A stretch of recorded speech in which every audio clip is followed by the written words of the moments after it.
We have tried to conceive new ways of creating exhibitions and programs during the pandemic. Our mission at the Contemporary Art Museum is to provide a platform for meaningful engagement with the most relevant and innovative art being made today.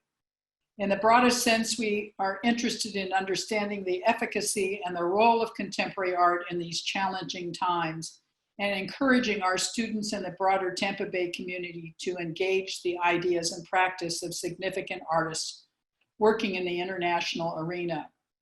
Our curator at large, Christian Viveros-Fonet, conceived and has curated a virtual exhibition titled Life During Wartime, Art in the Age of the Coronavirus. Christian's amazing global network of leading and emerging artists has introduced us to new artists and invited us to reconnect with many artists that we've worked with over the years. The exhibition began in June and will continue through December 12th. Ultimately, there'll be 50 artists included in this exhibition. I encourage you, if you have not already done so, to visit the website often and sign up for updates as new artists are added frequently. The site is very simple, lifeduringwartimeexhibition.org. Tonight's conversation with Elisa Yuskavage is the 8th one with artists that are participating in Life During Wartime. One of our community supporters emailed me today, Allison Adams, and sent me a note that she just visited Lisa's exhibition, Wilderness, at the Aspen Art Museum, curated by Heidi Zuckerman. I think it continues through October 18th, so it doesn't have much time left. In considering Lisa's work and the experience of it, I would say for me, it is otherworldly. And in thinking about it today, I thought of this quotation by Wassily Kandinsky. Color provokes a psychic vibration. Color hides a power still unknown but real, which acts on every part of the human body. Christian is going to, in his conversation with Lisa, tell you much more about her paintings. Christian has followed Lisa's career for many years, and I look forward to this conversation. In a moment, Christian will generally introduce Life During Wartime and then engage Lisa in a conversation about her paintings. Following the conversation, Associate Professor Neil Bender, Associate Professor in the School of Art and Art History here in the College of the Arts, will ask a few questions provided by graduate students in the MFA program. Following this part of the program, our own David Waterman, Chief of Security, will introduce questions that you provide. So please, as questions occur to you, enter them in Zoom or in the comments on Facebook. Finally, I want to acknowledge the funders for this project. The Andy Warhol Foundation, with a generous 2-year grant, has allowed us to commission artists and continue during the pandemic to find new ways to offer our programs. The exhibition is also sponsored by Stanton Store, Embrace the Arts Foundation. I want to also briefly thank the great staff at the Contemporary Art Museum that's put all of this together. Noelle Smith is our Deputy Director, Don Fuller is our new Curator of Media, and tonight, behind the scenes, is Mark Fredericks, Communications Specialist, David Waterman, who I mentioned, and Ashley Jablonski standing by in case we have some computer problems due to storms or other issues. It is now my pleasure to introduce to you Christian Viveros-Fonet. Christian?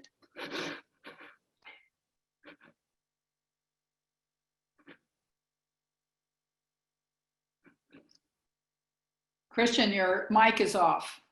No sound. Okay. Now you're on. You're perfect. Great. Fantastic. Hi, all. I want to welcome you to the 8th of our Artist Conversations, organized around USF CAM's first major virtual exhibition, Life During Wartime, Art in the Age of Coronavirus. For those of you who are here with us for the first time, thanks for tuning in. I know you're going to enjoy today's conversation. For those repeat offenders who've been with us before, welcome back, and bear with me a minute while I go through some virtual exhibition basics. As I think you know by now, this show is an experiment. It's an experiment in how to present, promote, foment, talk about, exchange, and do culture virtually. Now, when I say virtually, I don't mean the same thing we all meant when we said virtually back 8 months ago. Back then, that word had two fundamental components. It meant digital and it meant simulacra. Today, the pressing realities of violence, poverty, social instability, disease, among others, mirrored in hard and fast actuality, like the fact that we have to meet like this, have rendered Jean Baudrillard's absurd theories of simulacra, well, absurd. Like it or not, for the time being, digital meetings like this one remain among the best ways to do culture safely and responsibly, as we slowly open up institutions like universities and museums to limited in-person traffic during this ongoing pandemic. A quick overview of life during wartime. To date, the exhibition includes some 50+ artists, like Margaret mentioned, who come to us from all around the world. They've all contributed images, observations, videos, essays, soundscapes, and generally speaking, reflections from their respective locales on how they are responding to the evolving COVID-19 situation. The exhibition takes full advantage of one of the few outlets we still have, that is artists and everyone else, the internet, obviously.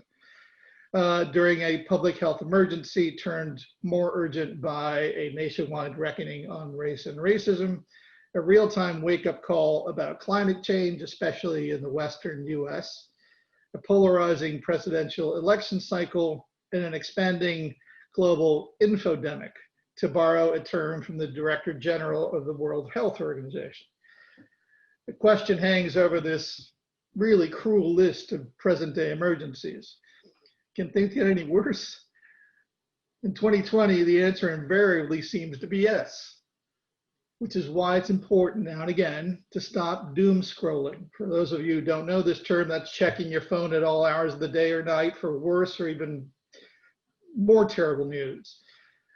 And to turn to art, which is a fundamental resource and tool for rethinking the world that has since time immemorial given form to both actual problems and the way we feel about them.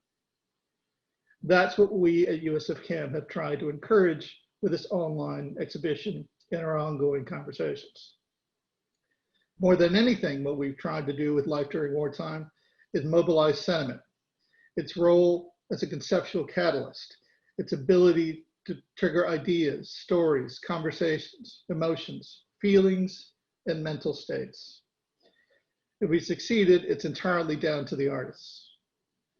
Separately and together, each of their contributions provides a picture of a planet in crisis, now further enraged and victimized by violence, natural disasters, and disinformation, but also images of humor, however black, hope, and even optimism in the face of a global emergency. Now, as you know, Life During Wartime is an evolving exhibition. It exists obviously entirely online. This means that you, the viewer, right now, have access to some 48 artist contributions on our dedicated platform, which, if you're tuning in, is obviously lifeduringwartimeexhibition.org. These contributions will continue to expand and unspool weekly, as Margaret mentioned, until December the 12th.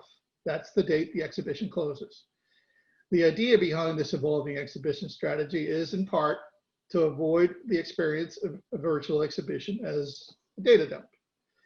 What we at USF CAM also want to create is sustained engagement from you, our museum audience, as well as the important audiences that follow the artists that we feature on this platform. Among them, today's very special guest, Lisa Yuskavage. Now, before we talk to Lisa, I want to say a few words about her and her pretty storied career. I've had the great good fortune to consider myself a friend of Lisa's for some years now. We met when she came in to look at a studio for rent in the same building where I was running a gallery in Brooklyn in 1998. Those of you who know me know that I'm not much for hero worship, but I'd seen her painting in a Soho gallery and was frankly blown away. My memory of meeting her is that I pounced on her like a Wonder Woman fanboy at Comic-Con. She would be the Wonder Woman in that scenario. She charitably remembers my approach as less breathless, at least she does to my face.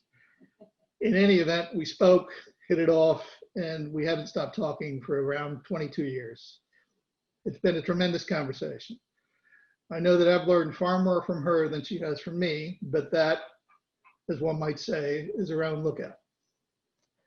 Listening to Lisa or reading her in interviews, as you'll soon hear, is an exercise in the verbalization of the two best qualities a practicing critic looks for in the art of his or her own time: skill and surprise. If the first has everything to do with artfully filling a formal envelope, the latter has something to do with pushing that envelope past limits and boundaries where other artists and critics and curators are generally not willing to go. When Lisa says, for example, that a certain painting of hers is a shot across the bow of established tastes, she literalizes the shock engendered by the perverse juxtaposition of vulgar imagery with, say, Venetian sfumato. When she describes her brazen but spectacularly skillful plumbing of misogynistic visual tropes as stroke material for the patriarchy, you know you've just been served up not just delicious irony, you've also been let in to a big dirty secret about how that imagery has been internalized across time and across gender. Lisa grew up a truck driver's daughter in what she describes as the hardscrabble Juniata Park neighborhood of Philadelphia. I've been there, it's still relatively hardscrabble. She went local for undergraduate and enrolled at the Tyler School of Art, later moving to Yale for her MFA. According to the artist, her first solo gallery show at Palma Auchincloss in New York in 1990 was a bust. She wandered the artistic wilderness for a short while, spending time in public libraries and movie houses and doing odd jobs, among them teaching watercolor to continuing education students. She did that until she had a number of personal and artistic epiphanies, one, which I hope to get to, involved a Mike Kelly installation in teddy bears. And then in time she emerged, renewed, brazen as she is, full-blown and spectacularly unafraid. She had, by dint of significant struggle and no shortage of genius, become the artistic force that she is right now. Lisa makes lush, luminous, intentionally and delightfully gauche paintings that unsettle facile notions of misogyny, femininity, and the female gaze. Her Bad Baby series, those are basically, we'll get to see one of those, are early 90s Technicolor studies of girls depicted naked from the waist down, earned her a reputation as a provocateur immediately. Another early work, Rorschach Block, condenses Lisa's celebrated effrontery into a single image. A cartoonish blonde reveals herself knees up as both a sex toy figure and a lewd exclamation point. We will see that image in a minute. For later series, Lisa mined Bob Guccione's 70s era Penthouse illustrations, magazines, pinups for source material. Her latest work has expanded into multiple characters and multiple panels, mashing together the ideas of landscape and mindscape, while invoking artists as varied as Giovanni Bellini, Edgar Degas, Hieronymus Bosch, and Francisco Goya, among others. She has even, as we'll see, started painting men. The LA noir novelist Elmore Leonard once wrote that reading his greatest book, The Black Dahlia, aloud would shatter wine glasses. That's the way I've often thought about Lisa's paintings. From the first time I laid eyes on them, they seemed not just beautiful, but taboo. These were pictures that didn't just refuse to toe the standard line about good taste, but that mined a widely shared sense of psychosexual shame. There they were when I saw them, hanging inside the Soho gallery, daring me to have a reaction, to unsee them, even to turn away. I couldn't, and I can't still. And I bet the majority of you won't be able to either. Anyway, I could go on all day, but enough introduction. Lisa, if you could please turn on your camera and mic. Let's see and hear from you now. It's like the dating game. It is like the dating game. This is what you except for, I think for everybody else, it's just me and you on the screen. I just came around the corner and this is what you got. Wow. Oh. Fancy that. All right, look, before we go into full combo mode, I just want to say that obviously I put together a slideshow. I doubt we're going to get to all the slides, but this way we obviously get to refer to your actual artworks. And again, just to restate what Margaret mentioned earlier, for the audience, after we talk through whatever it is, the majority of the slides, we'll go to questions first from the USF students, right? Which will be read out by Neil Bender, and then we'll take questions from general audience. So maybe Mark, you want to put up the first slide while we get chatting? And Chris, you went way back to like undergraduate school. Like, I did because we got 1983. Thank you. I sort of look like that image. Oh, wait a minute. Yeah. You still look like that image. This basically, it's not bad. I was always interested in Vuillard, and I think I was looking at Vuillard's self-portraits, and it holds up. I gave it to my aunt, and occasionally see it. But I mean, I think when I look at this and I look at like it's an experiment of like using hot colors and shadows, and that's not something that students are typically doing. I realized that very early. I think this is in 1983. I was in, this is probably like sophomore, junior year. Already kind of interested in what I'm interested in. Yeah, like, prefigures what you're doing in the significant. Painting a female figure, an interiority of a female figure, using light and color to achieve that.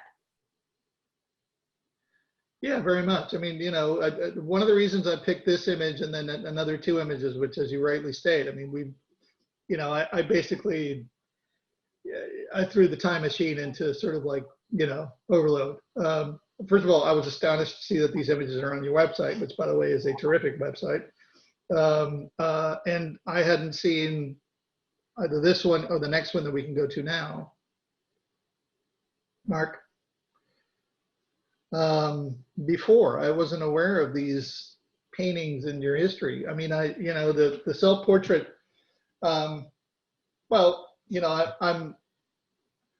you sort of already told us. I'm also sort of curious psychologically what you see in that self-portrait. But I'm also sort of curious about this image because to me, it's got sort of a double valence. On the one hand, first of all, I think it's a pretty terrific painting, but I also see this sort of interesting mashup of like almost like ashcan and psychological painting, which is not something I was expecting. Well, something that, I mean, I don't want to linger too much because you have, I think, was it 17 images? Yeah, we got 16. And the important thing is to talk about some of the things that you brought up in the introduction, which I think were,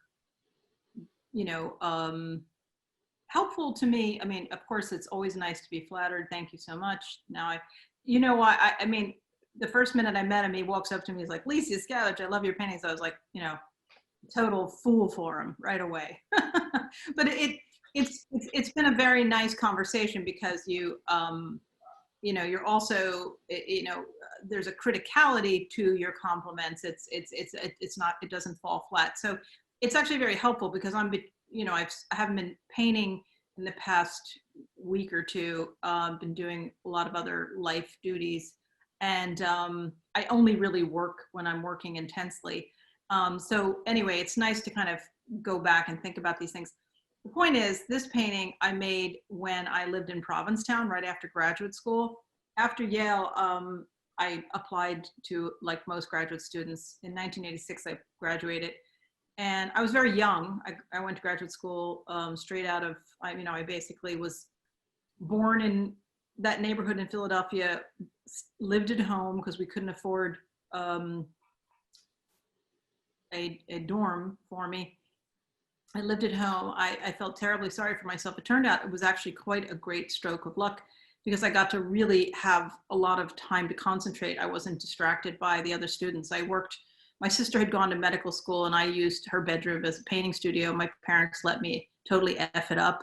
And I really hit on a real, what one would call, like, it's not just style, because style is much more of a surface, but I really was able to connect to the largest source of information. Like, it almost like information was coming in through the top of my head that, you can learn stuff, but then you also have to connect to much bigger sources.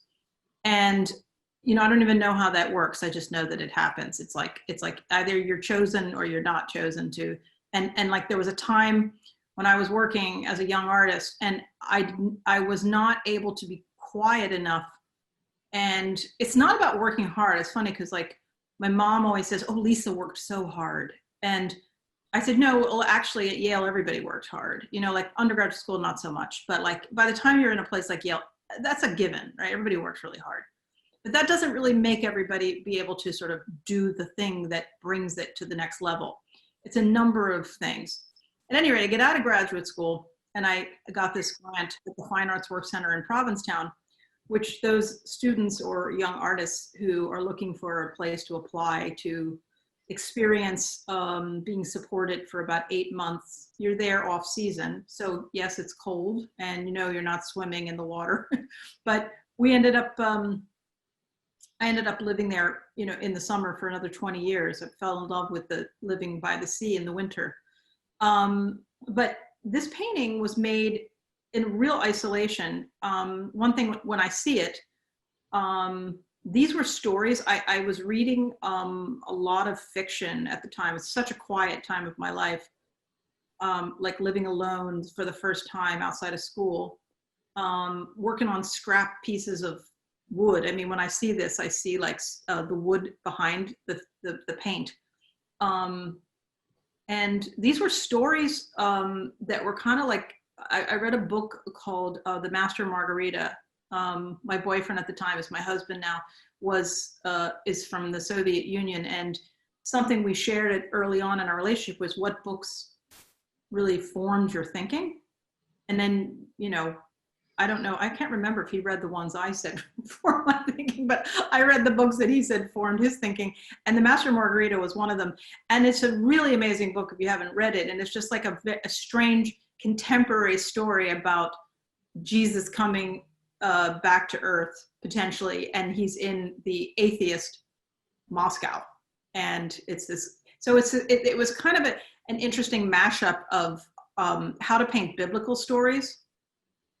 Jarrett Ernest wrote an essay for the most recent book that's actually a catalog for this show that's up right now with Aspen, and is also traveling to Baltimore, which isn't that far from Florida, as the, if one is desperate to see a museum show of mine, hopefully things will be safe by February when the show will be up is traveling over there by then. But, those works, I think in some ways they're all landscape paintings, but Jarrett was talking about, he wrote an essay. Oh, actually Jarrett's essay is in the other book. It's the small paintings book.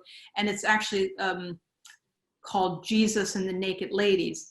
And he was calling that because, and I think he was referring to this body of work. He was talking about how in this book. I was interested in subject matter that was the most profound subject matter that I would see when I was looking at art as a young person. And I noticed that in museums, the paintings that were the most important paintings were paintings that had Jesus in them or naked ladies in them. So Uh, these paintings were sort of explorations of like what was happening behind the scenes around Jesus.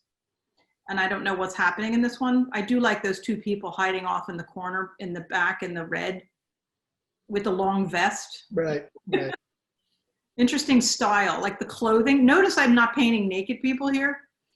Probably a good reason to paint naked people is when I painted people with clothes, the clothing were so drab.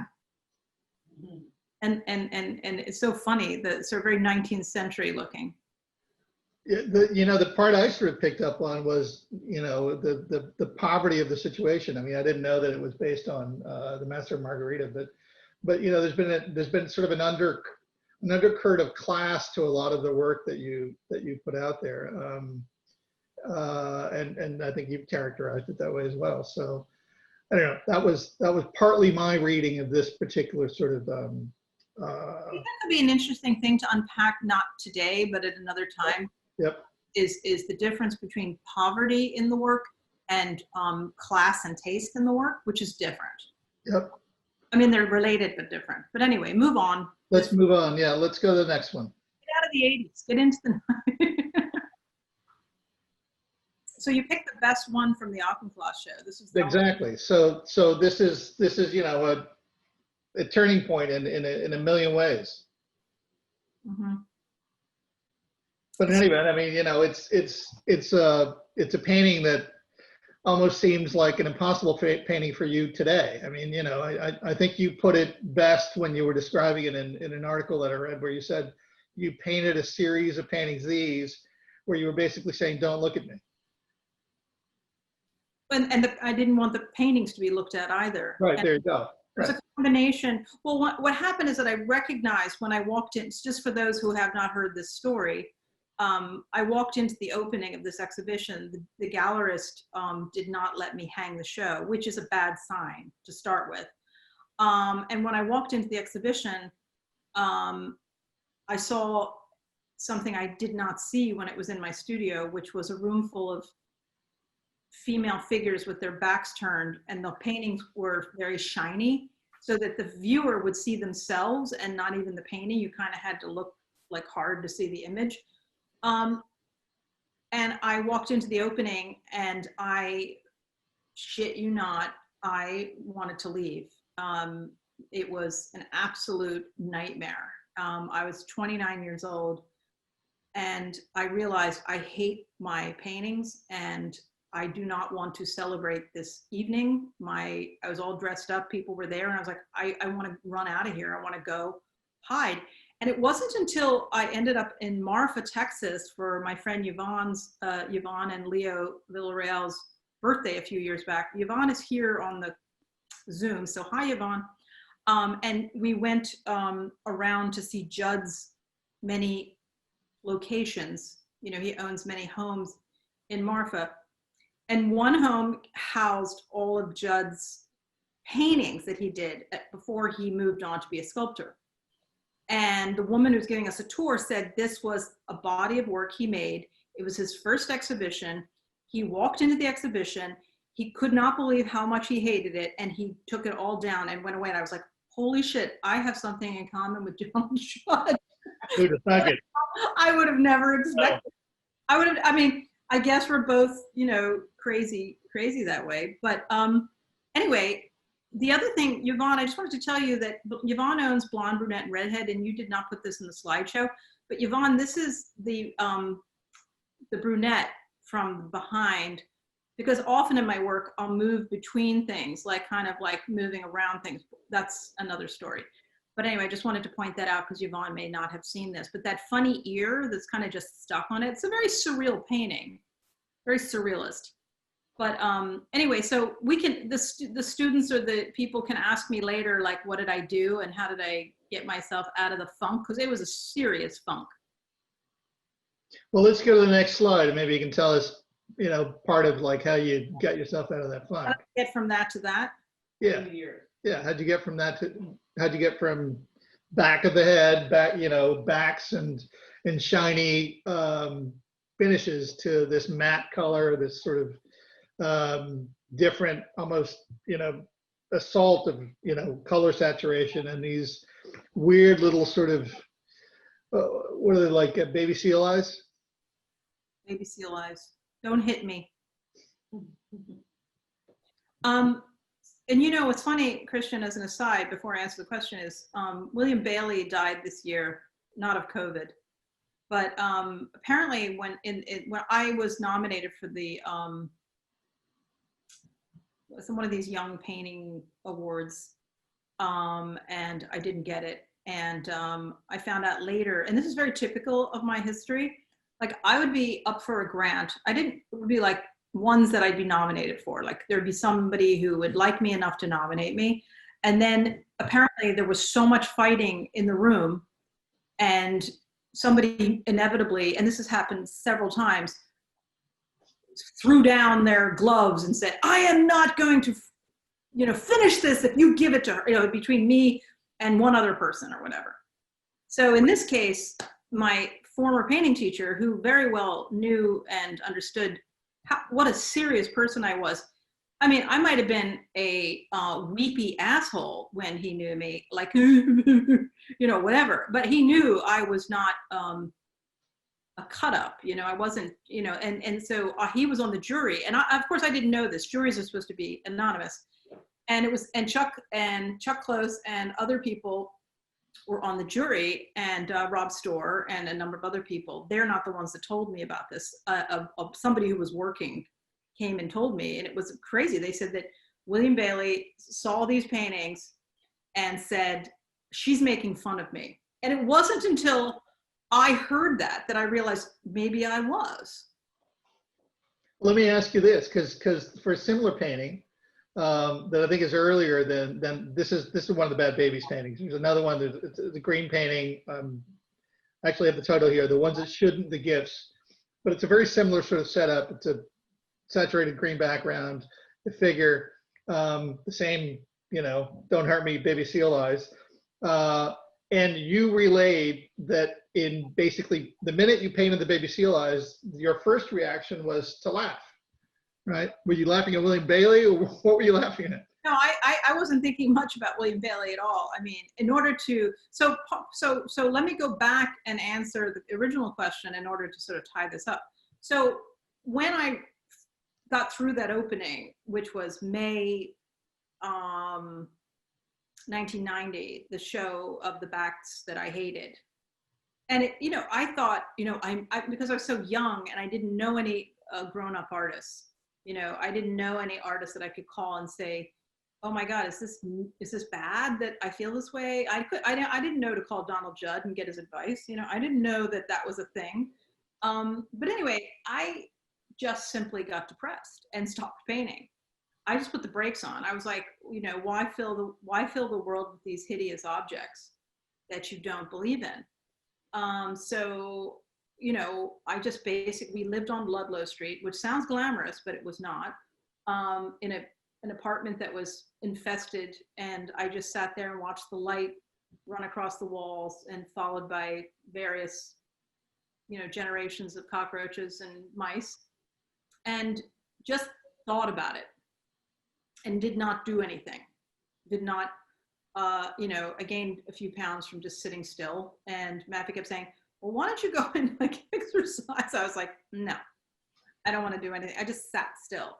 And then it occurred to me that I was really depressed. And then I decided that I needed someone to bounce shit off of that was not a loved one. And I went and found a woman who was in her postgraduate work doing, I was poor too. So I went and found somebody to work with who was getting her degree in psychoanalysis. She ended up being a lifelong analyst of mine who really got me through all of these cycles of painting. She was really someone who I bounced actually art ideas off of for 27 years. Because truly to paint is to be analytical. I mean, honestly, painting for me is, it's a balance between the Dionysian, which we all know is what is required to be an artist, you know, wait a minute, hello. The Dionysian and the Apollonian, right? But very few people actually realize that, you know, like there's the, people will think of somebody like Judd as an Apollonian artist. but not so much as a Dionysian. But I would say that any really interesting artist is balancing those two in some way. And it's kind of interesting to think about it. But back to this, so I basically thought my way through the problem. And my husband, Matthew, that scary brain on anything, it's also for the young artist, pick your friends and your loved ones, if the ones that you're picking, well, because you are going to be, those are the people who are going to be telling you the truth or helping you think about stuff. So I basically presented the problem to Matthew. I was like, well, I think that I'm not going to paint anymore, because I think that there's something about painting that this kid from something about going to Yale and being around somebody like, Bailey, who was such a snoot, even though he was from the Midwest, but they're the worst snoots, right? People who are like newly minted aristocrats. Right. So this whole class struggle NIMBY. that was going on, and I was very naive and I was very young and I didn't understand all of this. I didn't really understand a lot of what was going on. I was a little too sincere, I guess, I took everything quite seriously and on face value. So what happened is I went back and I really rethought the problem, which was there's a reason why painting is disconnecting the most. I knew that I was having very interesting, to me anyway, thoughts and ideas. I knew that when I walked around and was allowing my mind to flow and think whatever crap I was pulling and putting together idea-wise, or what I was looking at in other people's work and where my mind was jumping, I thought was fairly interesting and fairly original. But when I got down to painting, I started painting like I had like a plug up, in my mouth, which is part of and my pinky up, like, oh yes, we're drinking tea and we're going to pretend now. I mean, I was trying to be posh. Lady paintings. Well, I was trying to please somebody who didn't even give a fuck if I was alive, basically. And it really, it raged in me as depression. And depression, as they know, is anger turned inward. And so what I decided to do was take that anger and turn it around and make it everybody else's problem instead of my own. So I started making these hell baby paintings. So Matthew said to me, when I was telling him, I think I'm going to go study film. The problem is I'd have to take out all these student loans again. That's a problem. But I think I could better use my ideas in filmmaking.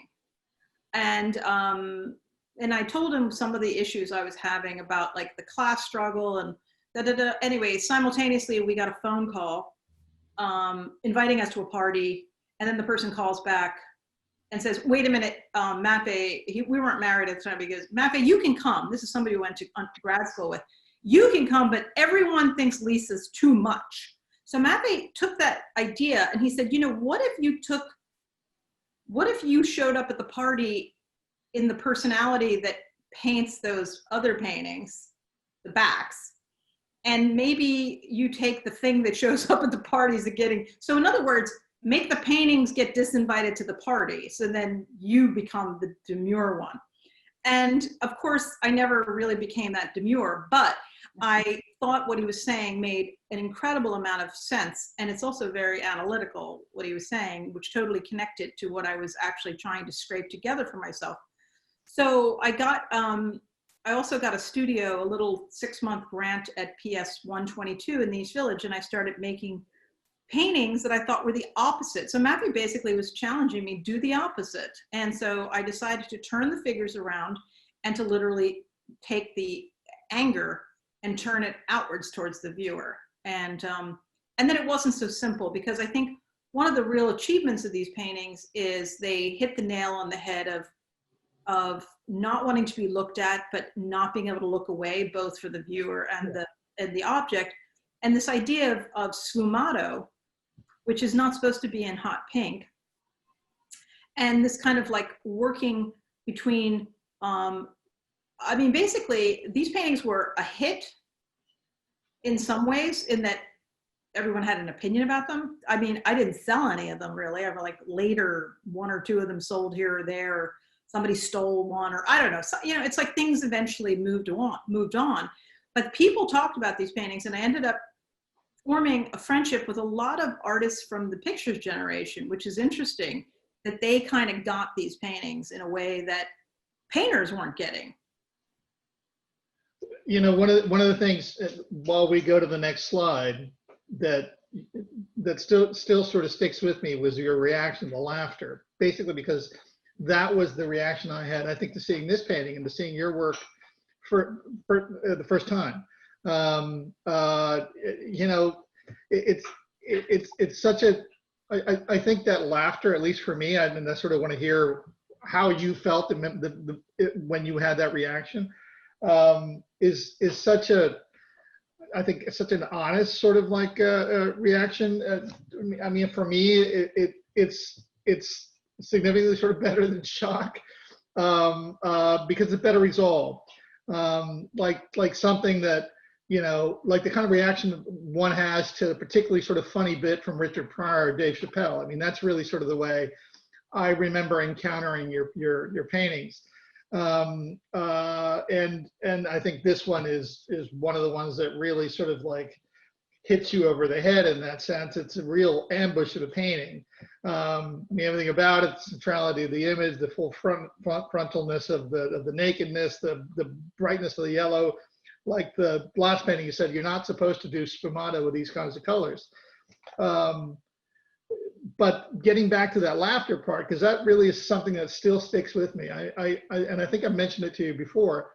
I actually sort of remember trying to stifle a guffaw. And it was because it was like significantly uncomfortable, because there was a piece of collusion that the painting was actually eliciting from me. And, you know, I felt properly guilty about male gaze. So I don't know what you make of my rambling now, and I think I've mentioned this to you before, but I wonder what you think about sort of the laughter part. I think there is a tremendous amount of humor in your work. There's a nub of discomfort that you're continually sort of like poking at. And I sort of want to hear you talk about that a little bit. I actually don't think I can talk about it better than you did. I mean, one thing that I always remember when painting this painting was the gallery that I was showing with the Bad Baby paintings went out of business. And then I was back to square one again. And it was the 90s, and there wasn't, you know, anybody interested in young art or anything like that. And I had a series of studio visits with, you know, people who will remain nameless, but they were funny and memorable. And one dude comes to my studio, you know, people were being dragged there. And imagine walking into a studio in the East Village on 2nd Street when it was pretty bad too, like piles of human shit everywhere from the junkies all around my studio entryway. You know, you had to step over it. And I'm not joking, it was pretty rough. And then you're walking in, and then my landlord had a big, scary German Shepherd named Freedom that used to tear people's pants off. It was a wild thing. And then they get on the elevator and come up to the studio. And this was in the studio. And they had no place to place it. You know, there was no, like, the way it is now, it's like, you know, oh my God, you know, people give you a lot of background and stuff before you see an artist now, right? It's like, you know, they give you like the whole lead up. There's people just were thrown into my studio. I remember one guy said to me, and he was probably French, he goes, I don't know if you're terrible or terrible. With an accent. Yeah, well, he was, you know, I think from Geneva or something. And he just said that. And I said, why is that that sounds really awesome to me. I'm going to remember that, which I did. And then another guy came in and looked at this, and you have to understand that the vagina exclamation point is at eye level. And this guy stands there and he looks at it, he goes, you know what I show, don't you? Meaning not you. And I was like, yeah. I said, can we just be friends? And he was like, sure. And to this day, the guy shakes my hand and says, "How you doing?" And it's just a funny thing because this painting was so outrageous, and it kind of still is. It's like pretty It's totally outrageous. It's fantastic. It really is. And you know, speaking of comedians, you know, Chris Rock one time did a bit called "Baking the Bread into Shoes." He was, you remember that? He's talking about the old ladies going to church, and he was talking about they wear those pumps. Oh yeah, because the stuff is Pump fat. He was talking they about don't fit. Yeah. the pump fat, and it Yeah. looks like, he would say, it looks like they're baking the bread in the shoes. And when I look at this, I always think of like the baking the bread in the shoes. In fact, the shoes are. What kind of shoes are those? I don't remember. Are they Mary Jane's.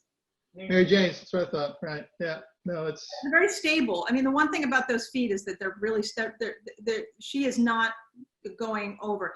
And the reason why this painting is called Rorschach Blot is that when I did see this woman as a therapist who, you know, she got me out of my funk pretty quickly, but then went on to like help me think about, you know, just ideas and pull me through a lot of. We talked about ideas in art. I had to take a Rorschach test and all these other stupid tests because when you go to these like student clinics, it was NYU postdoctoral clinic, they're like, you know, in order to get the $5 a session rebate or whatever, you have to subject yourself to a series of stupid tests. And one of them was like a Rorschach test. And I kept seeing roadkill. And and then when I painted this painting, I sort of thought it looked like, because she's so divided, you know, like if you were to split her down and kind of put, and I said, you know, like that looks like my Rorschach test. So that was where, and I thought it was interesting because there had never been outside of, you know, the nibblings in surrealism, toying with psychoanalytic ideas. right. Well, listen, on that, I want to read a quote from you about this particular painting because I think it'll tell the audience a lot that otherwise we may not get to. And this is you talking. Part of the reason I call that painting Rorschach Blot is because I fully believe that when you look at a painting, you see whatever you want to see. It's not a passive object. It's an active object and made active by the viewer. I leave, and this is the part I love, I leave lots of treats in my paintings that have gone undiscovered by myself and unexplained by myself for my viewers, because that's the kind of painting that I most want to do. They have a sense of drama and humor, and they would never attempt morality. There's no finger wagging. Wow. Right? Good. Hey, did you just surprise yourself with your own quote? Yeah. Good. That's a young, agile brain there. Yeah, well, you were on your A game that day. Okay. Where did you pick that up from? Where was that quote from? I don't remember. I just picked it up. Christian, you're on your A game today. You did your homework, boo. You know, what would you expect any last Yuskavage? Let's go to the next one. It's not that. I just, you know, appreciate it. So these right. These are the sculptures. These are the sculptures. So can you tell the viewers, the audience, why a painter is making sculptures, hydrocal sculptures? Well, I got a little bit stuck. The Rorschach Blot and everything prior to that, like every single thing we've seen prior to that, and if you go to my website and you look to everything prior to '96 when these things were made, every single thing was completely invented. There is no source material. I mean, source material in the sense that like it reminds me of a, you know, Rorschach Blot. It reminds me of it, but the paintings were pulled out of the paint. And my earliest desire as a painter was to feel that I could invent something, that the painting was inside the canvas and I had to just pull it out somewhere between my own imagination and seeing it in the paint. After a number of years of doing that, up until, you know, let's say, you know, when I really got started painting like that self-portrait as an undergrad, like 85 to 96. That's a lot of years for a young person. You know, it goes slower when you're older, but it's like, that's a lot of like growing as a young person. That's 10 years and 10, 12 years. So what happened is I got really bored with the perseveration of the way I was drawing. And so I elected to take an idea that I got when I was in undergraduate school. Tyler had a 3rd year abroad, and I saved all my money. I did all these odd jobs and came up with enough money for the airfare and the dorm room, and went to Rome for the 1 semester, and then got a Eurail pass and traveled all around Europe like a starved monkey, and looked at everything I could get my eyes on, and was like sleeping on trains, you know, and sleeping in police stations because I made a mistake and there was no place to sleep in a certain place. You know, it was like, we did, you know, stuff that you're not going to do later in life because you're too crotchety. So we did all of this stuff, me and some other students. And I remember going to Venice, and this art historian told us that Tintoretto made small wax maquettes and used them to, and then lit them with candles before he went on a scaffold. So he made these small studies, and that just stayed in my brain. I think I was told that in 1983 or 82. And then in 1996, when I was getting bored with how I was, the process through which I originated the work, I decided to try it out.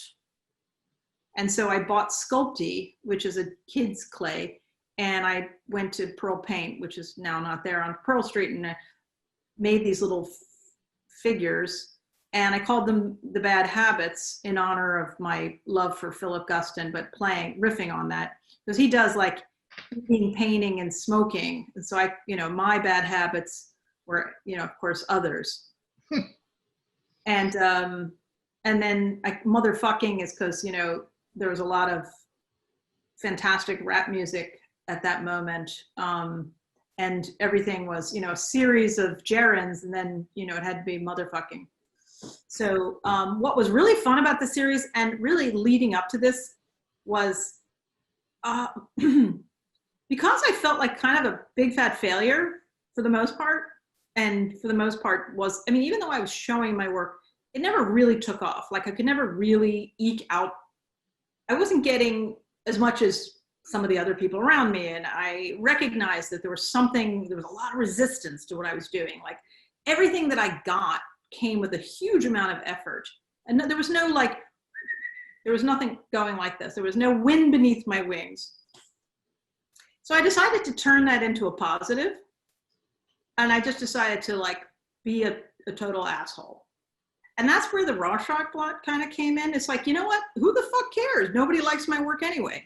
So I might as well just put a big asshole with an exclamation point and just go bang, you know, pop. Because this is the moment to do that. Nobody cares. So scream, you know, like if a tree falls in the woods and there's nowhere there to hear, you say, motherfucker. So there are a series of drawings that I made of the motherfucking figure. There's a figure, the figure in the foreground is called the motherfucker. Right. And the first thing I did when I made these sculptures is I put a clip lamp on them, and I started drawing them with charcoal. And I was like, whoa, whoa, whoa, you have hit on something really weird here. Is this a still life drawing? Or is this a figure drawing? Where am I in terms, and I realized I was in interesting territory, because it was also still fantasy, because I had made these curves up. I had pretended like all of this was not real, but the light on them was utterly real. So it was a little bit like the Monet's painting of the cathedral, you know, with the light breaking across the surface, because that's very real. And so when I named these drawings like Motherfucker 1, Motherfucker 2, and this guy was giving a tour of his collection to somebody, and he says, this is the drawing with the unfortunate title. But I was really just interested in like being a complete jerk and having like really fancy, this was part of the class thing playing itself out in a really fun way. I wanted to hear like really fancy, posh people have to say motherfucker. On that, let's go to Manifest Destiny for the motherfucker, okay? And I actually there was in Mexico City, there was a painting called Motherfucking Food Eating Still Life, and most of the titles were translated, and then there were a bunch of Mexicans standing looking at that placard, and then it said something in Spanish, which I didn't know what it said, and I said, what does that say? and they said this title cannot be translated. They just, in the museum, the Tamayo didn't bother.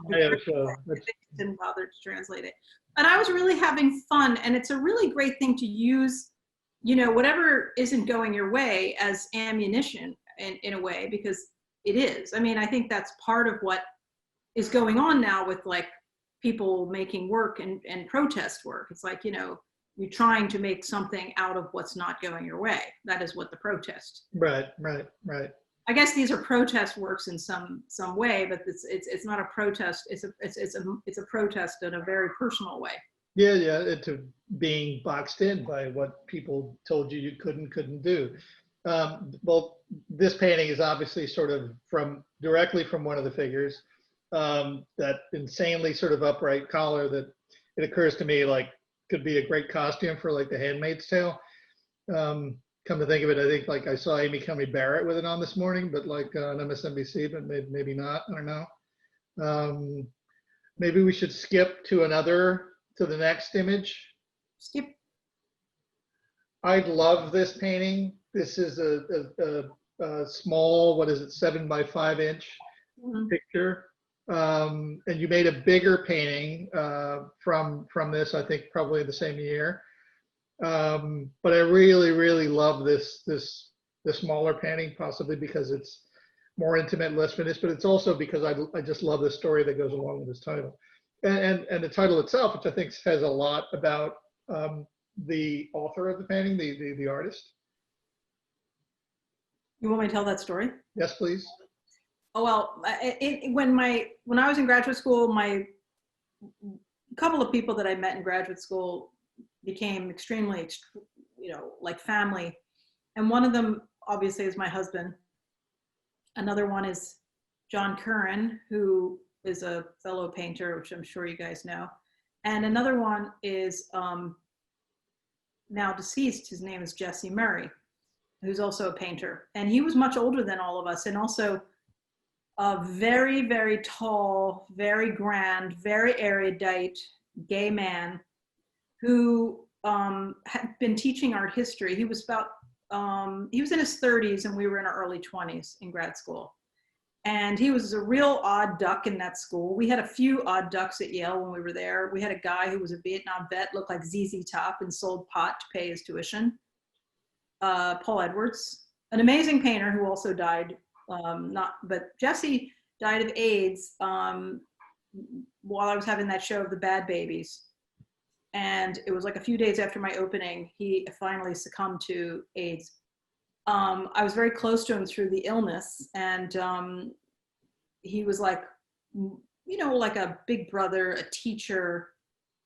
And when he was very fragile, he came to my studio in the East Village and he saw the Bad Baby paintings. And he said, in his funny way, he said, girlfriend, you gotta have your pussy screwed on straight to make these paintings. And, you know, just coming from a gay man with all of his, you know, he was so funny, because I had seen a psychic once, and she said, she goes like, like she's looking around, and she's like, oh, you have a guide, and his name begins with the letter J. Now there's nothing at the time on the internet or anything about Jesse. I had later talked about him. And she says, he's gay. And I was like, still? In the afterlife? How do you know he's gay? Like in the afterlife. And she says, well, he has a very effeminate yet very virile energy. And I was like, yeah, that's him.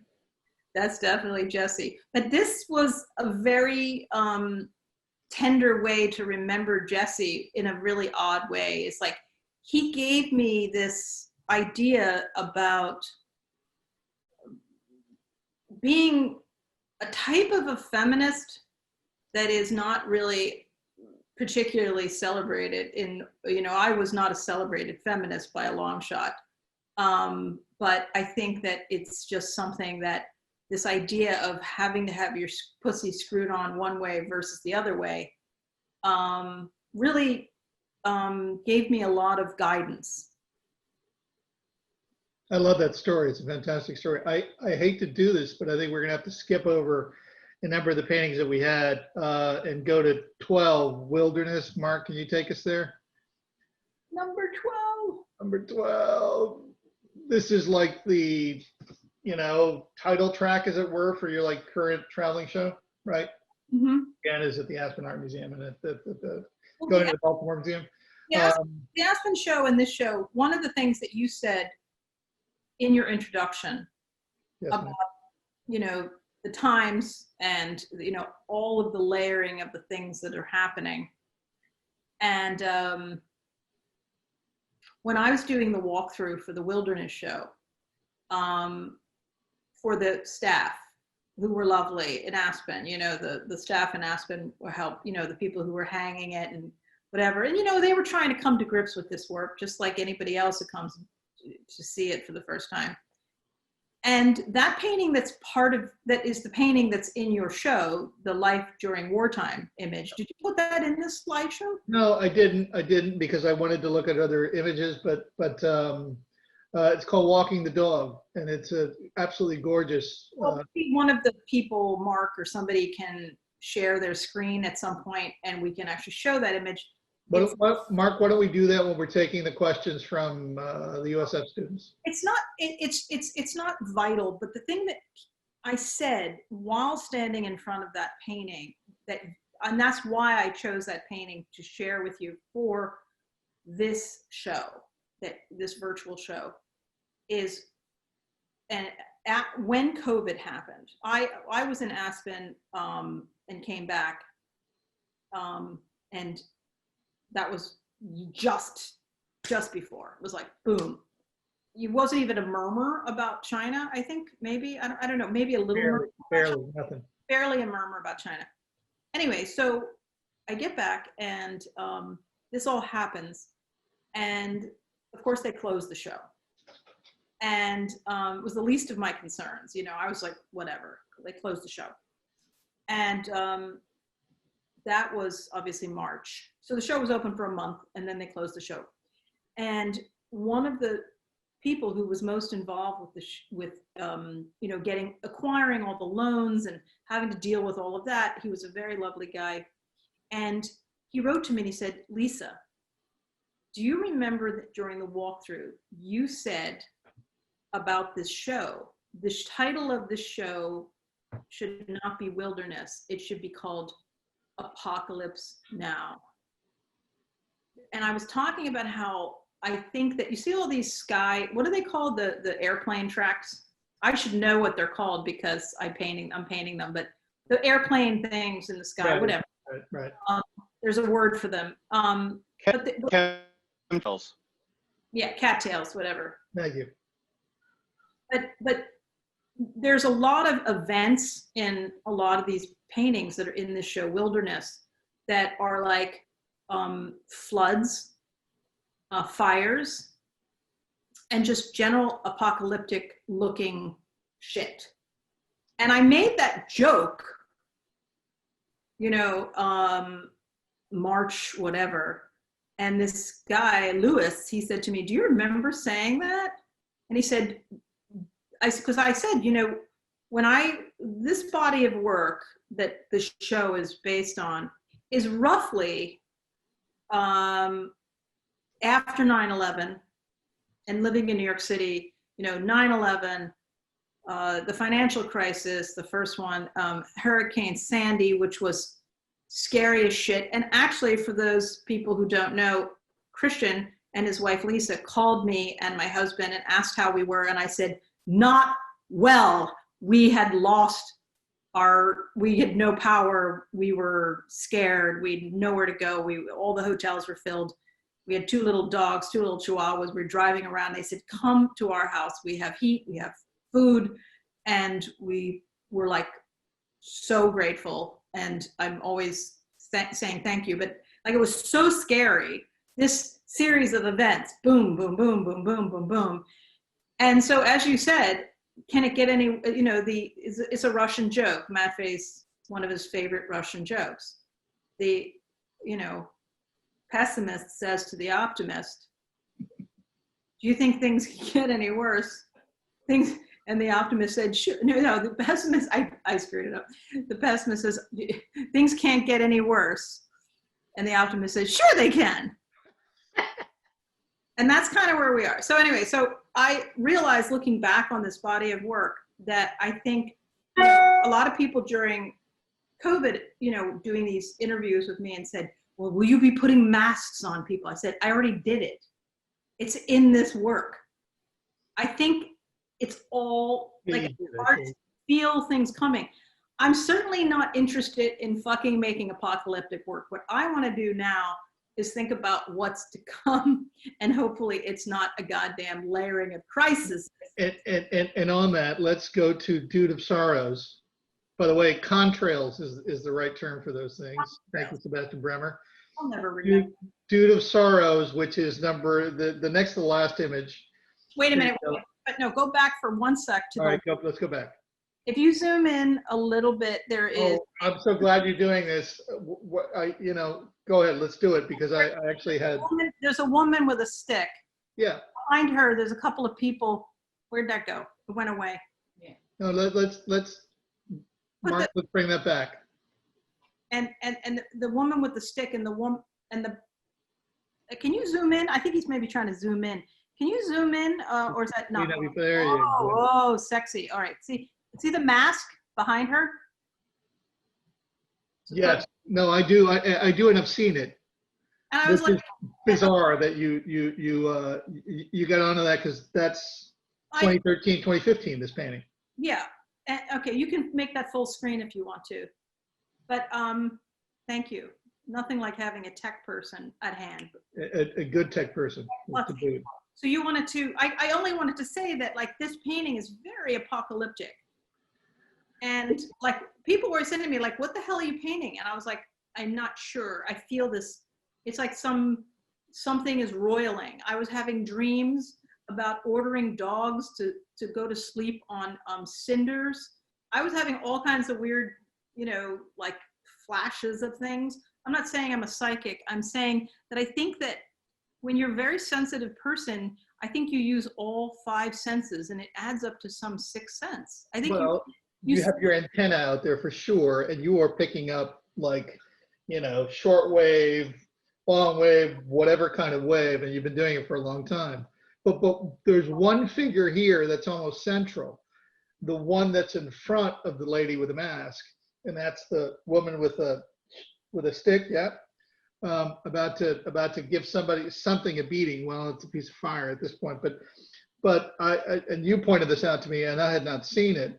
But that's directly out of, you often reference historical works.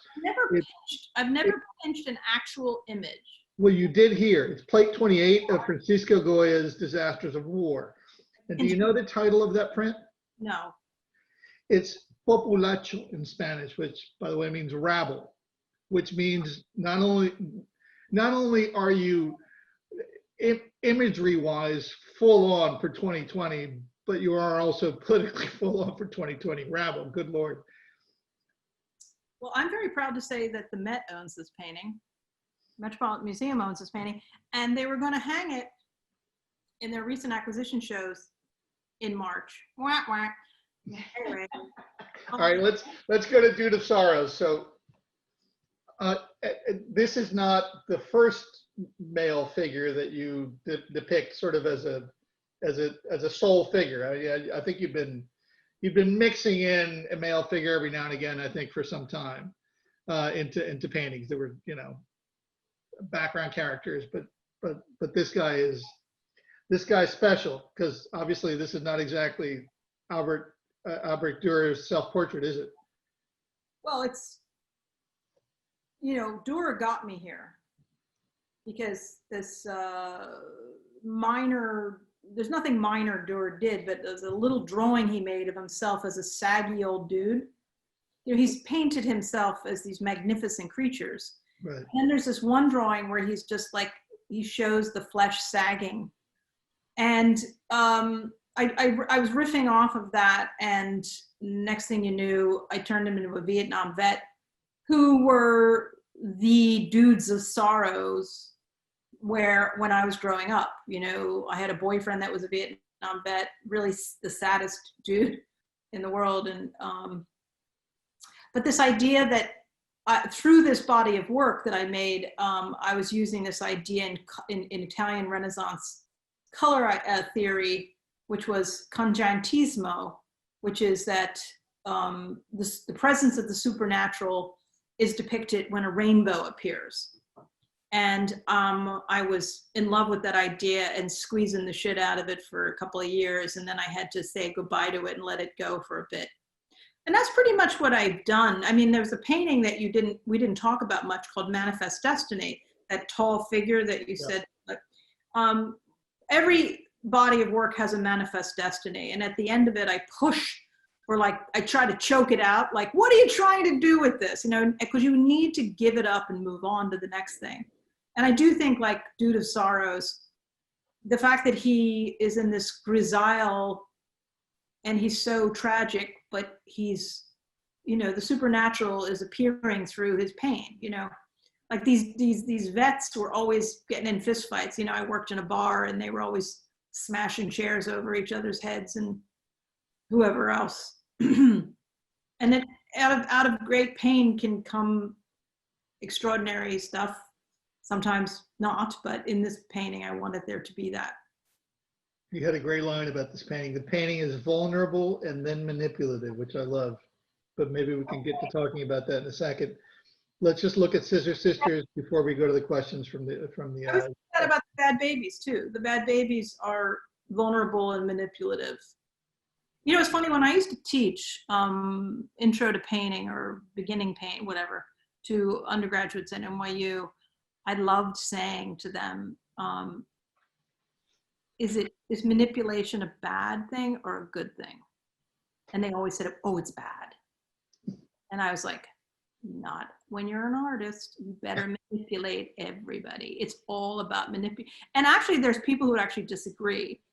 And it depends upon what you mean by manipulation. I actually think, you know, it could be seen in a bad way, but I think that this idea of like making, you know, it's better to sort of attempt at it. Can we do the screen sharing to show? Yeah, let's do that so that we show. Actually, you tell us what we're going to show, because this, I think that's a small version of what you're about to show us, correct? Yeah. Right.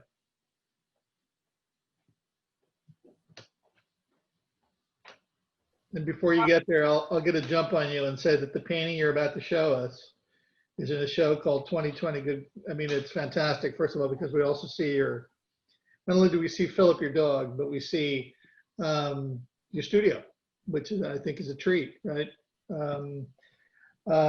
Everyone can say now that they've been inside Lisi Yuskavage's studio. Congratulations. So, but you go back to the other painting. I mean, I think that this this painting, if I zoom, does it zoom? Yeah, it's zooming. Zooming, all right. Yeah, so obviously I added a third figure. And the other thing is that the psychological place where they are is landscape. It's very different than the other painting. Let me go back to the other painting. Can you put that other one up? And this is an important thing between sharing how a small painting versus a large painting moves. So this was painted, I even need to look, in 2019. And I actually think it was January 2019. So it was or finished in, maybe I started it in like December. On the hinge. So, you know, when the painting that I just showed you that I was working on during COVID and during all the events of protests and people defending their property or doing whatever, and people with weapons in the woods, you know, again, I was not attempting to be prescient, but and I'm certainly not, you know, interested in real violence, but I'm interested in, you know, this idea of these images, you know, defending themselves and playing with this. But this painting all of a sudden became, holy crap, you know, do I hide it or do I show it? But I realized I'm not jumping on the bandwagon, so let the fur fly. You know, the painting was started in 2018 in some ways, because that's where I started this one. So I guess this kind of energy of, you know, Was brewing. humor, violence is, you know, I think I've always been painting a combination of images where, as you see with that woman with the stick, the reason why I was interested in that Goya image, I remember when I saw that disaster of war, I was like, saw that image of that matron beating a corpse. It was a headless, limbless corpse that Goya, and I stared at that image and I thought, wow, how I became extremely empathic in that image. And I was like, how angry do you have to be to beat a corpse like the way that image is showing that woman beating a corpse? And have I ever, and I feel like I've been that angry. I've never done that, but I feel like I've wanted to do that, you know, like and we all understand that kind of rage. We don't necessarily allow ourselves. That's the difference between, you know, civilization and otherwise, is that you handle your shit, you know. So I think that when, you know, you talk about, you know, people not wanting to see some of these images, you know, or wanting these images out there, whereas like I'm putting some of these things out there, you know, I have to, you know, violence and anger in particular, I think is still one of the more controversial things there is in art. And I'm really interested in angry art. And I'm really interested in Guston for that reason, whether or not, you know, they should or shouldn't have not done that show. Let's not go down that rabbit hole yet. I don't go down that rabbit hole. There. What I want to say is, whatever the reason for it is, those paintings are deeply angry paintings, and that's and it's like it's their and that's their power. Completely agreed. And one of the things, a word kept coming up for me in looking over your work as I was putting together these slides, and the word is in Spanish, and it sounds actually better in Spanish, more violent Spanish.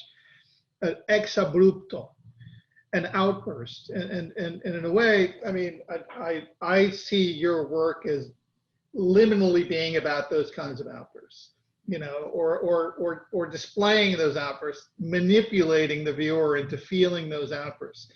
And I think that's a significant part of its power. I really do, whether it's through laughter or through shock or what have you. Again, I do think laughter is a far more resolved and civilized and intelligent way to deal with shock than just outrage.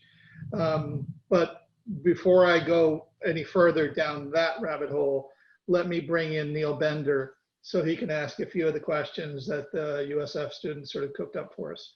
And before I do that, it's, you know, listen, what can I say? It's an absolute charm to have you on, and, you know, I'm very grateful. Neil?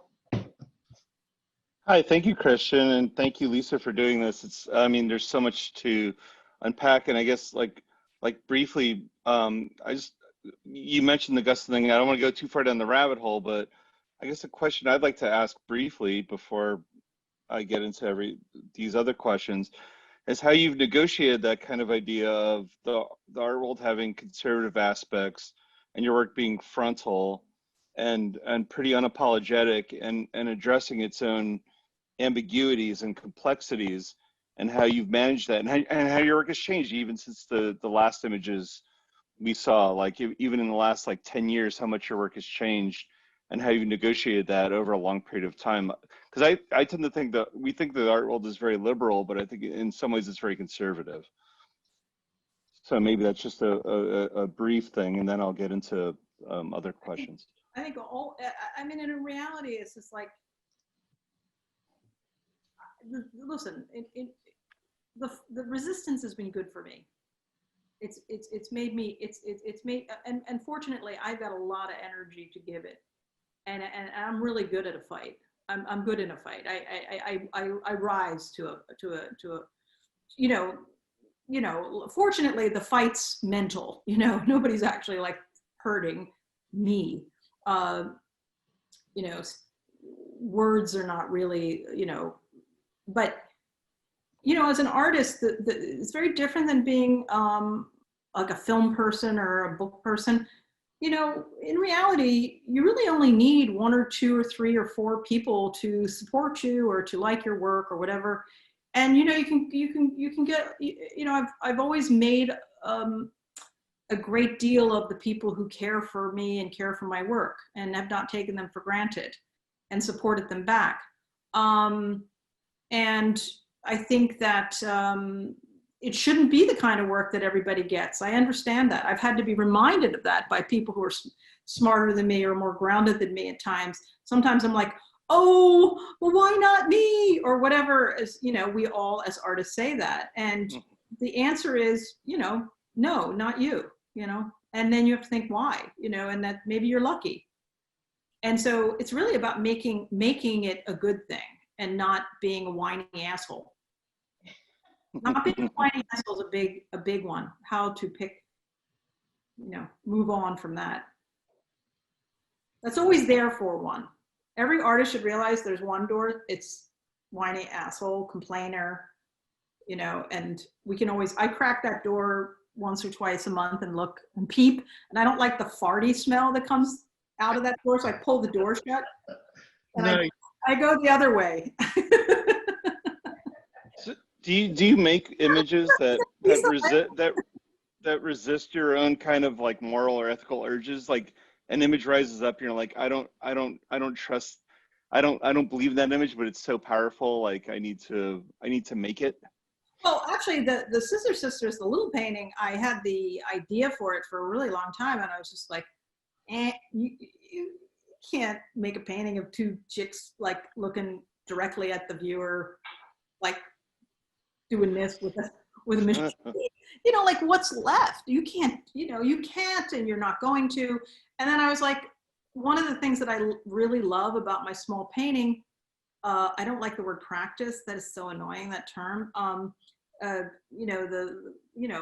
activity of doing it is the fact that I've always made small paintings. Is like I get to just do it, and then I can put it in a drawer and decide to not put it out in the world just because I can get it out of myself. But I'm saying the difference between being a filmmaker and I have film friends is like they need a lot of people to cooperate with them to get even the remotest idea out.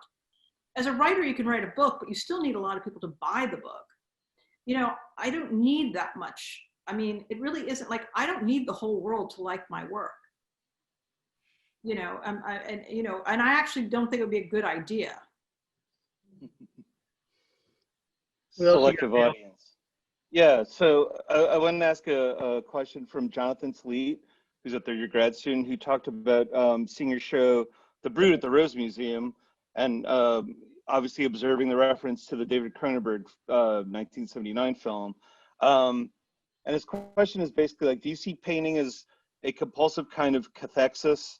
Basically meaning the concentration of mental energy on one particular person, idea, or object, especially to an unhealthy degree, or as a release of impulses, however ugly?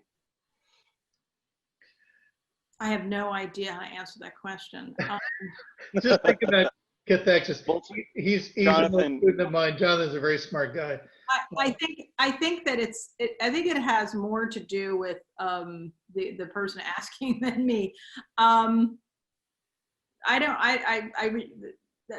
None of that stuff is particularly anything I think about. So I would just say to the kid, that's interesting about you. Think about that in relation to your work that you take out of my work. Okay, so this is from Molly, Molly Duff, who's a first-year MFA, and she talks about loving the play between the figure and the landscape. Do you think about how our bodies affect the landscape that we exist in, or how our bodies are innately part of a landscape? Are you interested in the way bodies can become their own kind of topography? So I guess it's a little bit about transubstantiation in a weird way. Well, I think the body of water, you know, like if she goes to see the show, or at least, you know, looks at the book, the catalog, for the wilderness show, there's a body of work called Tid Heaven that were made back in the early 90s that are really much more relevant to that idea of landscape, because there's like body parts in between mountains and things. It's much more of a play of that idea. Later, I think of the landscape much more as mood and a psychological place. Neil, And okay, let's do two more, and Okay. then we're gonna go to general questions. this is from Manon Van Scoter, a first year MFA. So a lot of your paintings from early 21st century till now deal with the aesthetics of, as quoted, kind of a golden age of pornography, Deep Throat or Debbie Does Dallas. Do you personally think they are? Do you have nostalgia for the 70s? I guess part of that comes from the earlier images, but also from some of the recent images with like the tan lines and maybe the hairdos. So can you talk about any relationship to maybe a sense of nostalgia in the work? You know, it looks, you know, like that, yeah, I mean, I'm a 70s child and I do like the aesthetic, and it's also an aesthetic that in figurative painting has never really been touched on. And so I touched on it, and now, you know, I need to, like, you know, always keep pushing for something else. Could we say that that part of its attraction was the fact that it was sort of, at least in terms of high art, sort of like virgin, you know, that it was low, it was considered low and vulgar enough that no one wanted to touch it. Particularly sort of like, I mean, I don't know about Debbie Does Dallas, but clearly Penthouse is something you've been looking at, and Hustler is something you've been looking at. And I'm reminded of an anecdote. I don't think you ever told me this, but I read it somewhere, where you were talking about a visit you made to a magazine shop, and that somebody came up to you and said, as you were leafing through the magazines, "Oh, you must be doing research." And I don't remember exactly what you said back, but like, I think you were almost offended. Why would I be doing research? I'm doing what you're doing, dude. Well, I didn't want to remove, I mean, yeah, so it was like this old magazine store on 11th Street. It's not there anymore. And I got the idea to work with found images, which was exactly at the same time as I was doing the sculptures. I was interested in this idea of also exploring found images. And I remember seeing those Penthouse images and thinking, well, that might be an interesting thing to look at. So I decided to go and find the magazines that I remembered seeing. The only ones that I would buy were the ones I remembered that rang a bell. So I'm in the store and I'm doing this, and God, You were opening up the centerfolds. guy comes over and he's like trying to make sense of this feminism thing that's going on, and you know, whatever he's trying to understand.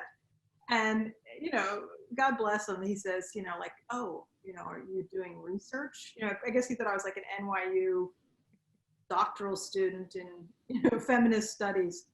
And I said, I'm doing whatever you're doing. I mean, you know, I didn't want him to be able to take away from me the possibility that I was there for stroke material. Like, I want it to be the filthy, not that it's filthy, I'm just saying, I didn't want to be like, you know, like pinky in the air. Why couldn't you be a creep? I want to be a creep. And pinky in the air. I wanted to be a creepy pinky. Pinky's pretty creepy. But yes. So actually, Neil, one of the things, if I was going to ever teach again, which I probably not outside of these formats,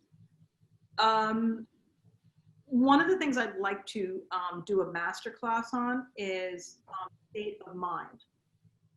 That state of mind for an artist, whether you're writing or, you know, anything, is so important to, and it's a much larger topic. It actually would be a master class. And I have realized that for me, state of mind is absolutely everything. So what I was trying to defend in that magazine store was state of mind. Because in order to go to my studio, I can't go to my studio thinking like, I'm a really awesome feminist who's doing the right thing here. I needed to go to my studio as a creep. Additionally, you know, I have all different levels and selves that I was protecting. And that is the way I was making my best work. So state of mind is partly, here's the rough cut to the class. Notice when you make your best work. Lay out those images. Make a list of everything that happened. What you ate when you woke up, what you were doing, who you were involved with, who you weren't involved with, what was going on. Everything. And look at what they all have in common. And it's like, for me, a lot of it had to do with resistance. That's brilliant. So is it method acting, or is it like a resistance to method acting? Wait. You think about what I said, that you unpack that. Listen, there's no possible way that even if you were willing to do this course, we could pay for that at USF, but we maybe get you down for a lecture on state of mind. So, you know, keep your, what? I live in Venice, so, you know, that's. What? Who lives in Venice? What? I live in Venice, Florida. Oh, there you go. They live in Venice, Florida. So, okay, so keep your mind open to that is what I'm saying. All right, Neil, let's do one more, and then I think we should basically move on, get a couple of general questions, and then we got to shut it down. So I'm going to quote this pretty much from Aubrey, who's a second-year sculptor, painter, and brander. I'll quote this directly. In the midst of an apocalypse, do you still get to be sexy? Meaning, is it possible in a time so conflicted to focus on the process of art over the kind of politics of the general world right now? Could artists still process the quote-unquote range of being a creep, which I think she got from an interview you did at some point in time? Well, say the last line, because I think it. Can artists still possess the range of being a creep? No, but quote unquote range of being a creep. Right, but at the end, she sort of like has asking from a penthouse girl. A little bit of an identifier. I thought that was interesting. Yes. Well, you know, basically, there's no, you know, an artist does, you know, like you don't ask permission, you take it. You make it so. You know, you create. It's not unlike science, a scientific experiment. You create the proof. You must find proof. And the proof is in the fucking pudding. You make pictures, you make the fucking work, and it's like, and then someone, hopefully, with a brain that's as agile as your own, will like meet that goddamn thing and say yes, and then help to kind of connect it. The ball has to hit a bat. You can't just be puffing, you know, smoke. It has to hit, you know, it has to connect to somebody. And it's not like, you know, I had like the most enormous, yeah, I did go to Yale, but there was no major platform for young artists. I mean, you know, we had our share of disadvantages. I was financially disadvantaged. I was female, which to this day is still somewhat of a disadvantage. I don't feel disadvantaged because that's the way I think, but I'm just saying, we made the most of whatever crap came our way. And I think that the person asking knows bloody well that they're going to make the most of whatever their advantages are. Basically, making art that nobody has seen before is the job. So to say, you know, is it okay to do this? You know, right. Job. That's the wrong question. Or that's the thing, that's where you go. I mean, it's okay as a student to ask it. And the answer is, you know, you must create, your job as an artist is then to make evidence that there is, you know, life on Mars or whatever. You're creating this weird sense of what's on Mars. It's probably dealing with the internal life of what you want to do, and also recognizing, I would say especially now, but generally now, like the extremity of what the external world is, and balancing that and feeling uncomfortable with it and asking about it. Well, it's funny, people talk about being uncomfortable, and I just, I don't know. I mean, yeah, I mean, one has to get comfortable with being uncomfortable. And I think that if nothing else, the optimism that I feel about the moment we're living in is that people are getting that massive blubber getting hit over the head over and over again. You're never going to be, you're not allowed to be comfortable. I mean, Uncomfortableness is actually, I think there's a great upside to that, particularly right this minute. And I'm imagining your figure beating everyone over the head right this minute. I guess we're the dead corpse because we haven't sort of woken up yet fully. Wow, Chris, man, that just gave me the chills. I just thought year 2020 is that woman. Correct. That is the woman. That's exactly right. Wait, let me thank Neil. Thank you so much. Thank the students for basically sort of submitting the questions too. You're brilliant. Let me just try and go to 3, max 4. We're way over time, but this is, I think, is a special evening. So let me go to 3 or 4 general questions. If we got them, Dave Waterman, you're around. Christian, I think we've left the audience speechless. Oh, in that case. So play on. All right, babe. Well, there's still plenty of people tuned in. Neil, shall we have one more question and then call it a night? You still there? Yeah, we could talk about, I mean, obviously this is something that, considering we're so content heavy, we have a couple third-year painters, Ian Wilson and Lisa McCarthy, who kind of want to know about process a little more, which I think you exposed in your work, like the idea of the start of an image, the planning of an image, from the concept to the small image to the bigger image. And obviously you've shown more of your smaller images lately. So what's that relationship between scale, between the larger images and the smaller images? Do you feel of them as existing separately now? I mean, I think that, one thing just gives me an opportunity to play out certain things and without obligation. And I just really love the intimacy of holding something small, and it just opens me up. Again, it goes to state of mind. I wanted to ask Dave Waterman, I was on a Zoom thing once, and actually audience was able to be physically able to ask a question. Is that not possible for someone to physically? That would be a question for Mark, as a matter of fact. Yeah, I think the way it's set up, I don't know the answer to that.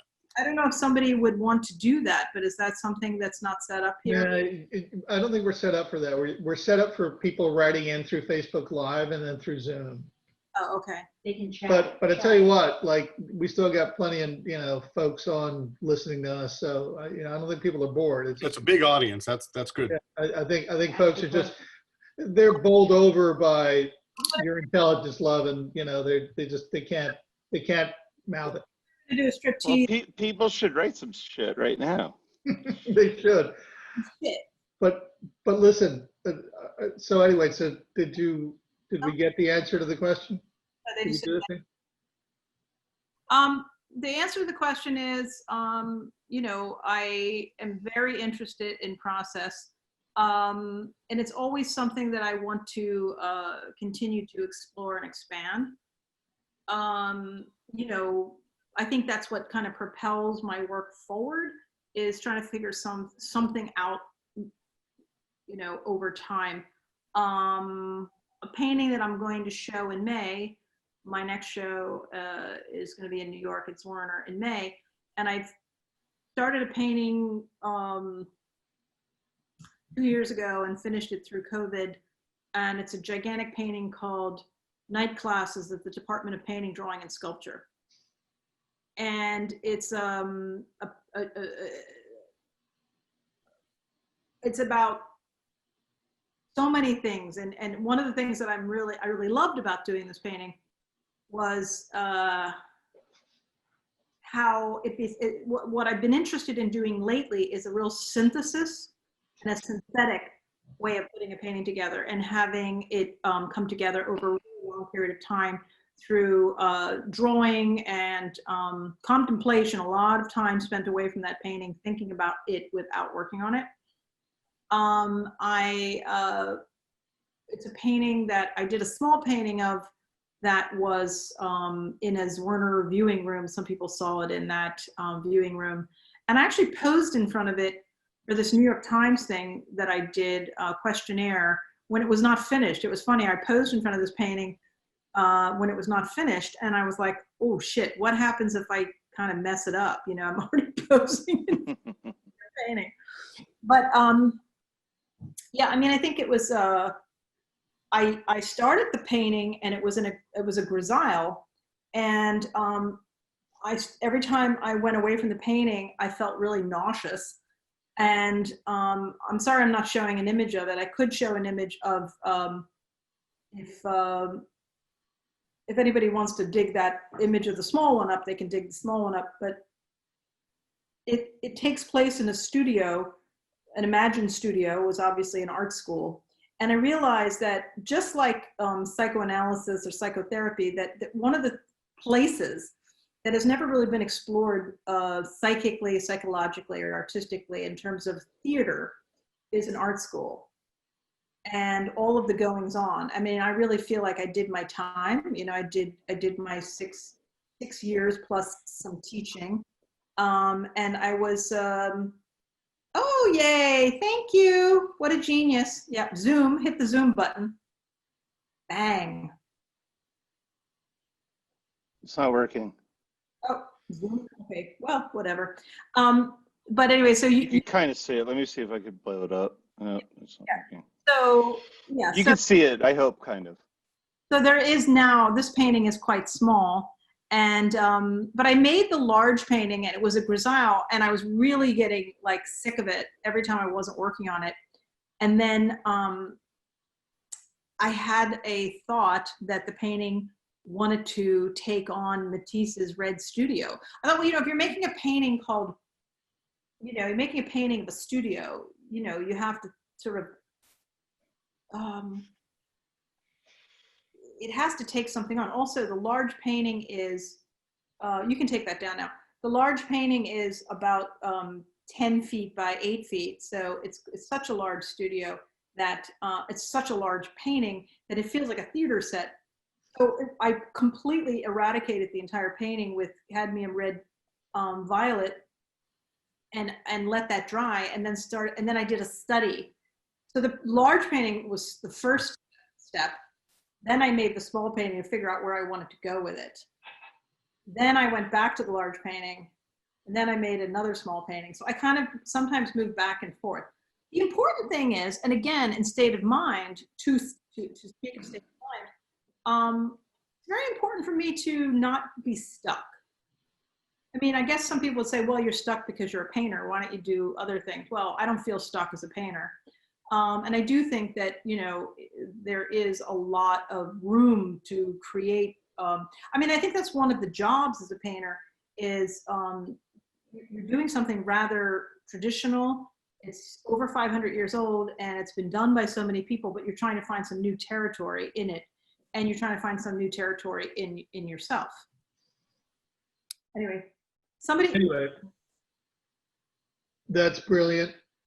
We are actually almost an hour over time, but every second of it has been absolutely brilliant. And Lisa Yuskavage, Neil Bender, thank you very much. Lisa, you know, the kiss. And we are now going to go to Margaret Miller, and she's going to give us sort of like the exit. Again, thank you both very much. Lisa. Thank you, Lisa. It's a true honor to be talking to you. We're all going out to dinner now? Yes. Yeah, exactly. No, Come on over to my house. we're going to the green room where there's champagne and caviar. I heard the Russian tea room just opened again. I'm expecting to be calling you the minute sort of we get off of this to, you know, tipple and talk. But thank you all very much. Let's go ahead and turn off our respective cameras. And Oh, you can stay. I just want to thank you, and Okay. I don't have too much to say, but Lisa, this has been an amazing conversation. Christian, thank you as always for moderating.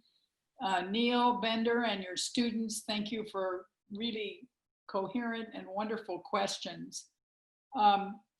We look forward to you coming to the University of South Florida Contemporary Art Museum. We'd love to have you in Tampa, Lisa, when things open up, and that's a possibility. I might also add at this moment in closing that you can come to the museum now and see another exhibition curated by Christian Vivros-Flanagan titled Neighbors, Slideshows for America. We've commissioned 5 artists. It's a hybrid exhibition. It has a virtual component as well as a physical presence. We are now going to, in the evening, I wanted to make one comment. I don't think you mentioned throughout the evening that Lisa's represented by David Zwerner Gallery in New York, and certainly an opportunity to go to that site and order some of her catalogs and books if you want to inform yourself more about her work and look at more images, which I hope you do. We're now going to end the evening with a 2-minute video by another artist in the Life During Wartime exhibition, Rebecca Chamberlain. And the title of her video is Light, Air, and Openness. So thank you all for joining us. And 2 more minutes, we'll introduce you to another artist in the exhibition. Thank you for joining us tonight. It's been an amazing conversation.